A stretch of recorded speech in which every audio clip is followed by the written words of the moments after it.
I'm Susan Harrow of PRSecrets.com, and we're here today at Bay Marin Aikido and Cotati Aikido with Ginny Breeland, 5th Dan, and today Ginny's going to discuss bowing etiquette.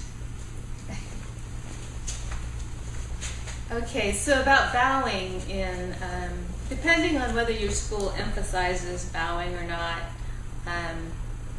that's not really the issue.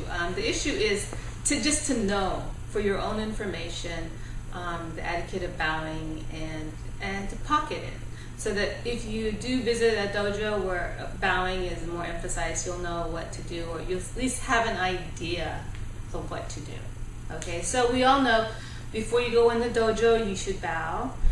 Before you go on the mat, you should bow. When you get off the mat, you should bow. And when you go out the door, you should bow. And when we bow, the bowing is not just, your head. It's your entire body bowing. Bowing with a straight back, like so, as opposed to a nod. That's not exactly bowing. When we bow to the showman, technically, we go down on our left leg first, like so, and then our right leg, and then we sit seiza.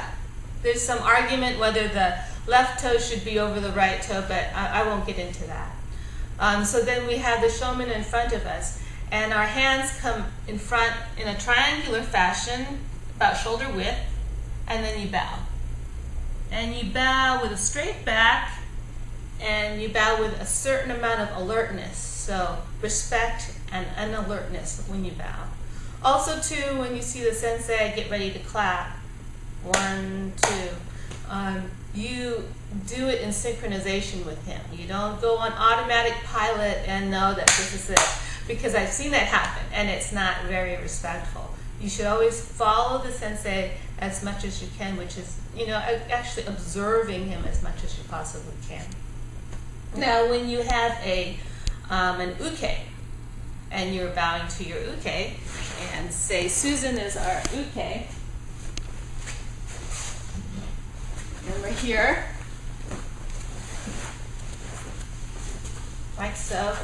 We have our hands in front of us, and to acknowledge that Susan is a human being and we're gratified by her allowing us to train with her body, our left hand goes down first, and our right hand goes down second, and we bow with alertness. So our eyes never leave each other. And we bow in this fashion instead of out here. In the event that I strike her, she can move off to one side, or she can move off to the other side. Okay? Thank you. And that's just something that is good to know why you do that. And I've seen many people bow with their hands out here like this, and then their heads maybe down here like this. So you don't want to do that. You want to make sure that your head is a little bit below your sensei's to show respect. Your back is straight, and that you are alert as well. Respect is something that is, underestimated in any relationship. We tend to ignore it or just take it for granted as being there. But respect is something you should embody. And it's not just for your sensei, or just for your boss, or just for the people that you think you want in your group because they're important or they're special. You should show as much respect to the newcomer that has the courage to walk through the door for the very first time. They deserve respect too. And so it's more than just a bow. It's something that we really should acknowledge. I have a friend who is evangelical and has done tremendous things with tremendous people. And I asked him one time, do you ever seek out the people that don't go to you? And he said, oh yes, I do. And I asked him what their goals are. But the man on the street won't have goals. The man on the street has 3 minutes, maybe, where you can treat him like a human being. And maybe you'll be the only one who's spoken to this person for days. So when I see the man on the street, it's not to offer him food or money. It's to have a human interaction with respect. And if you can find the time to do that, it's a good thing to do. No agenda, you don't get anything out of it. He doesn't become your friend. He doesn't promote you to your next cue. You do it because it's the right thing to do.